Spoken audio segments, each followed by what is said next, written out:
திமுகவை விட அதிமுக அட்வான்ஸ் ஆகவே லோக்சபா தேர்தல் களத்தில் இறங்கிவிட்டது. இந்த முறை பழைய போஸ்டர் யுக்தியையும் கையில் எடுத்துள்ளது. குறிப்பாக தனுஷின் கர்ணன் படத்தில் இடம்பெற்ற கண்டா வரச் சொல்லுங்க என்ற பாடல் வரியை போஸ்டரில் அச்சடித்து திமுகவை பந்தாட துவங்கியுள்ளது. பல இடங்களில் கண்டா வரச் சொல்லுங்க போஸ்டரை இப்போது காண முடிகிறது. திமுக கூட்டணியில் வென்ற 38 எம்பிக்களை குறிவைத்துதான் இந்த போஸ்டர் ஒட்டப்பட்டுள்ளது. திமுக கூட்டணி கட்சி எம்பிக்கள் தேர்தலுக்கு பிறகு தொகுதி பக்கமே எட்டி பார்க்கவில்லை என போஸ்டர் மூலம் அதிமுக சாடுகிறது. இதேபோல் தேர்தலின் போது அறிவித்த வாக்குறுதிகளை வைத்தும் குடும்ப அரசியலை கிழித்தும் இந்த போஸ்டரை அதிமுக அச்சடித்துள்ளது.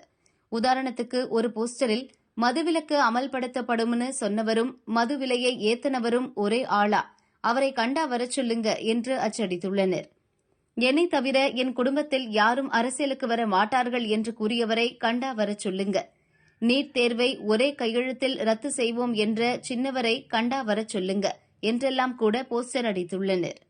சுவரொட்டியாக மட்டுமின்றி ஃபேஸ்புக், ட்விட்டர், இன்ஸ்டாகிராம் உள்ளிட்ட சோசியல் மீடியாக்களிலும் மீம்ஸ் வடிவத்தில் கண்டா வரச் சொல்லுங்க போஸ்டர் ட்ரெண்ட் ஆகி வருகிறது.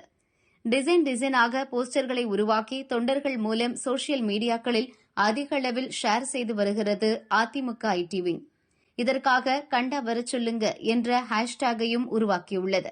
இதுகுறித்து அதிமுக நிர்வாகிகள் கூறியது: திமுக எம்பிக்களும் கூட்டணி கட்சி எம்பிக்களும் தமிழக மக்களுக்கு எதுவும் செய்யவில்லை.